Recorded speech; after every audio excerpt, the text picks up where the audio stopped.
Hi, this is Chaplin73 and welcome to another interview with an artist today. The artist I'm talking to today is DPH24. Hello there. Hey. And I'll just crack straight on with the questions if that's all right with you. Who Sure. are you? Tell us who you are, what you do and where you're based. I'm DPH24. I'm based currently in Reigate in Surrey, but you could probably tell by the accent I'm not from around these parts. Originally from Manchester. I'm a wheat paste street artist, plus I've just started some illustration work as well to try and bring in some more pennies, to be honest with you, during these times. Yeah. Completely understand. So if you could, what or who do you think has influenced your style and the art that you create?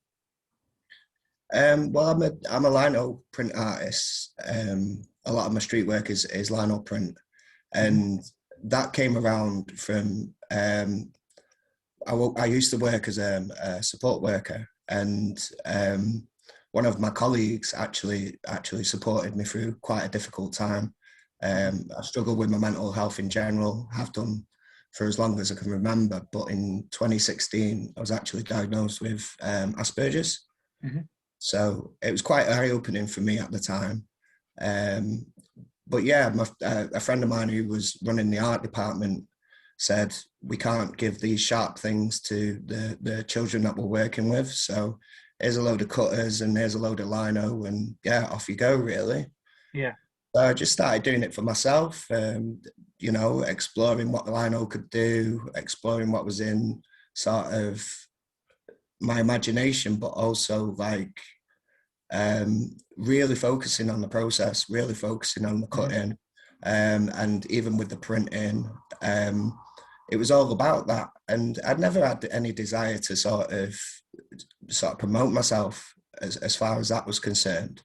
But I used to live with a street artist in uni called Sneak. I don't know if you know him. Yeah, I've heard the name, yeah. Yeah, so he's a Manchester-based street artist, and throughout uni I used to go out with him and do the ups with him and that. And he taught me how to do wheat pasting, and he taught me how to make the paste itself, and all these little scientific process behind it, which I found pretty cool. And then it was actually in the wake of the Ariana Grande bombings in Manchester. Yeah. When I thought, right, this is the time for me to get on the streets, because my message was keep on breathing. So that was like my first paste up, and it was well received. Before I knew it, there was people taking pictures of it and posting unknown artist and that. So I had to get an Instagram together, I had to get a Facebook together and that.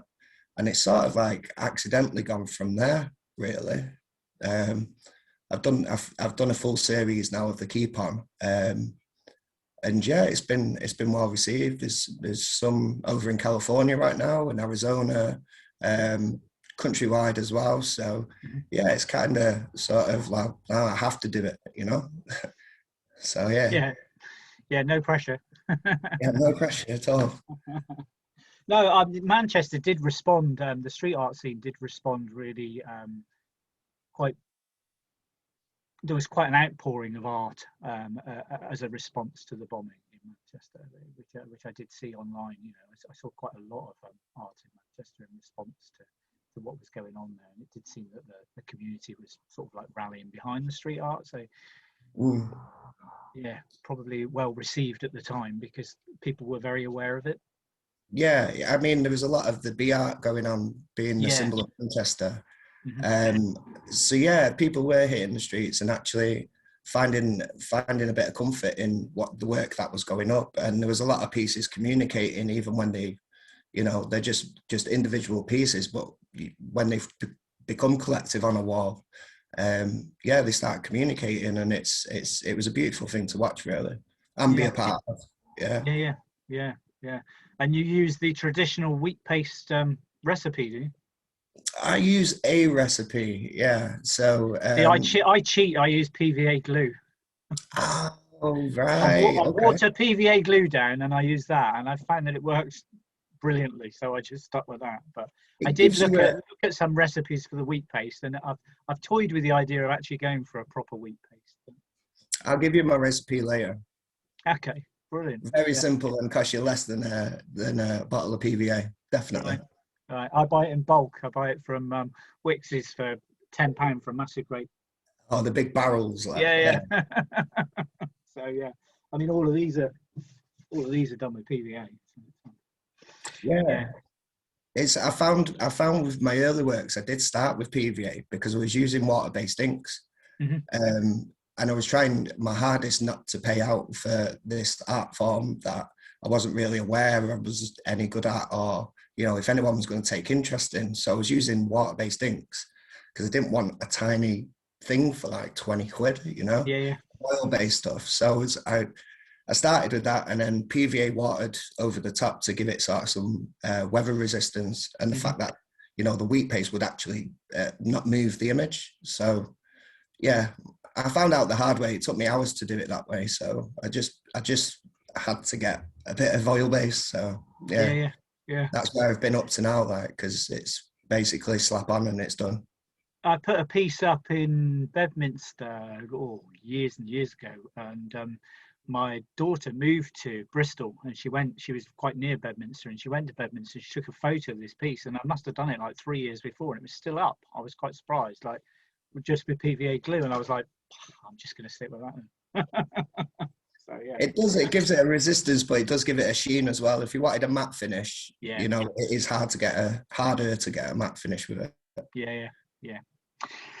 So if you could go back a few years, what advice would you give yourself about your art and your creative practice?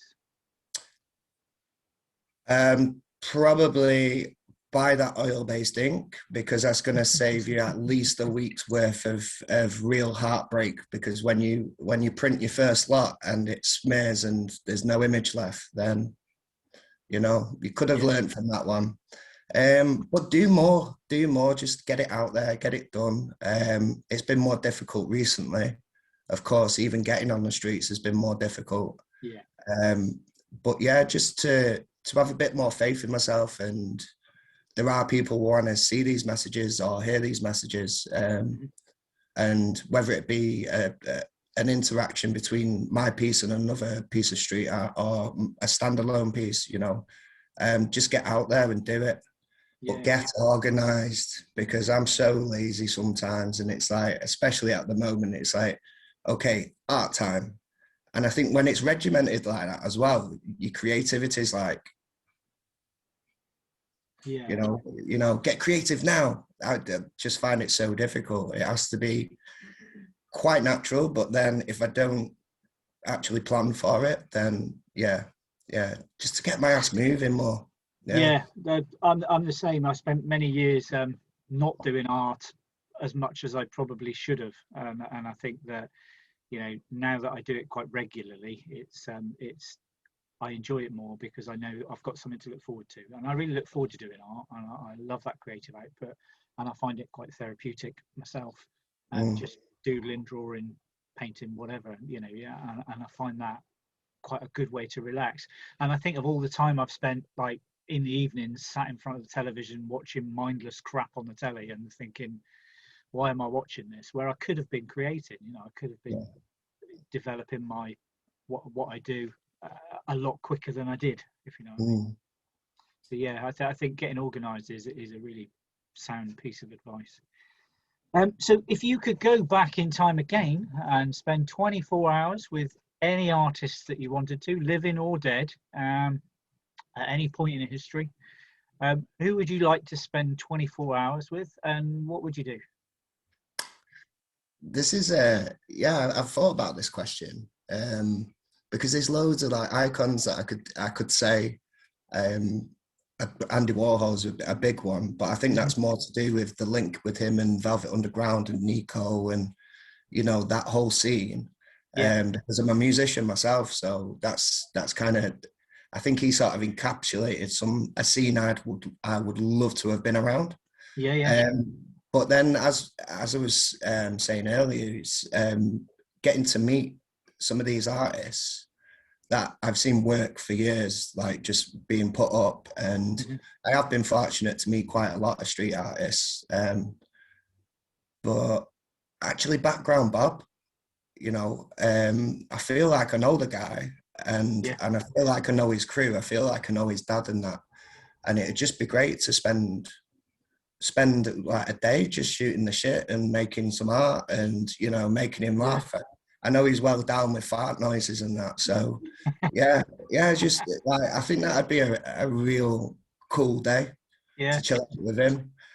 And then I've got another side, which is like my nana was a great portrait artist, and well, yeah, she did either it was portraits or landscape in oil. And unfortunately, I never met her. So there's probably another one. And an yeah, yeah, obvious reason why I'd love to spend the day with her, like, because she had such an eye for perspective and depth. It was unreal. I've got a few paintings looking around. I'm looking around, and there's a couple of paintings on my walls, like. But yeah, background Bob and my nana. That's a good yeah, combination. yeah, Yeah, yeah. Sounds like a great day. yeah.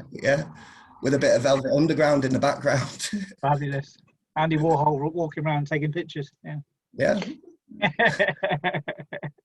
So, what's in store for the future for DPH24? And is there anything you're working on at the moment, or anything you're planning in the near future that you can share? Just before lockdown, I was trying to tie up the series, the Keep On series, and amalgamate them into one piece and go large, because all mine are quite A4 at the minute.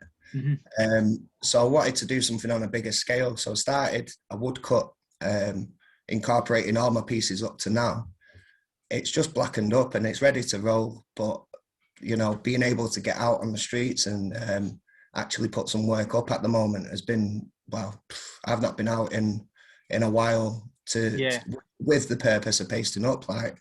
So I've been doing I've been doing a few commissioned illustrations of animals doing stuff, which again I did one for my friend who had like a really funny story about a chicken that he kept.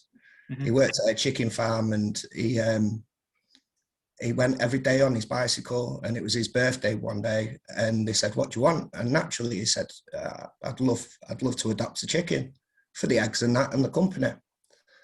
All he had was his meal deal from a local supermarket, one of the bigger ones.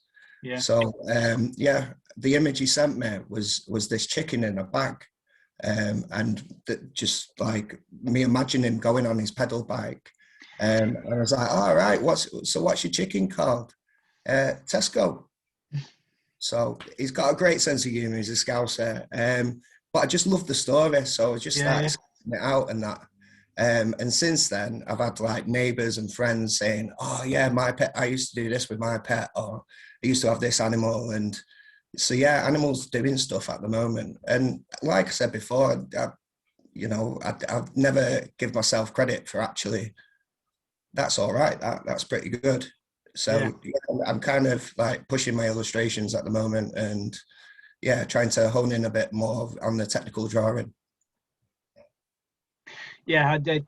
You've just reminded me. One of the first pieces that I ever did that I got paid for was a funny story of a guy who was fixing his shed roof, and his son was trying to catch moles in the garden in just his boxer shorts, and I had to draw this like caricature cartoon type thing of all this going on in the picture, and it was quite funny, but it was great hearing the story and being able to illustrate it. Yeah. Yeah, I connect with things that tickle me. So if it makes me laugh, then there's potentially a great image in it as well. Yeah. Yeah, definitely, because you kind of enjoy doing it, don't you? Because Yeah, it's for a reason. yeah. I like things with purpose. I'm not into this like walking nowhere, or like Yeah. treadmills are a classic one for me that I really don't understand. Are you running nowhere? Come on. Like, I like walking to the pub. I like walking up the hill to see a view. Walking with Yeah. Yeah. purpose is Yeah. great. And kind of getting more inventive with that with lockdown now. With like walking Yeah. with purpose is getting a bit more difficult. Yeah. Yeah. Definitely. Yeah. Definitely. But same with My, art. my wife's exactly the same. She says, like, you don't walk just to walk, you walk to get somewhere. It's like, You know, there's got to be a purpose for it. There's Yeah, got to be a shop at the end, or a coffee shop with a nice piece of cake or something at the end. Yeah. Then you'll walk. But what's the point of walking around in a circle just to come back home?